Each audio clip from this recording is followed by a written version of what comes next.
வணக்கம் நண்பர்களே. இது நாள் 17. இன்னைக்கு என்னன்னு தெரியல, காலையில் எழுந்திரிச்சதுலேருந்து நல்ல ஒரு வெஜ் மீல் சாப்பிடும் போல தோணிட்டே இருந்துச்சு. சரி, அதான் அன்னபூர்ணாவுக்கு ஒரு பொடி நடையா போயிட்டு மீல்ஸ் கேட்டிருந்தேன். அங்கே ஏதோ ஸ்பெஷல் மீல்ஸ் இருக்குன்னு சொல்லியிருந்தாங்க. இதுக்கு பேர் ராஜபோகமா. இதை கொண்டு வந்தாங்க.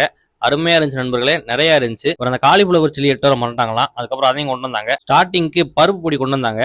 நெய் கொஞ்சம் சேர்த்து ஊத்துங்கன்னு சொன்னேன். அதுக்குன்னு இவ்வளோ தாராளமாக இவ்வளோ ஊற்றுவாரான்னு தெரியல. அவர் ஊற்றிட்டே இருந்தார். அப்புறம் இடத்துல போதும்னு சொல்லிட்டு சாப்பிட்டேன். அருமையா இருந்துச்சு நண்பர்களே. இந்தாங்க உங்களுக்கு ஒரு வாய் ஆவாய்ங்கங்க. தாராளமா நெய் போட்டு சாப்பிட்டோம்னா நல்லா தெரியல, உண்மையிலேயே நல்லா இருந்துச்சு.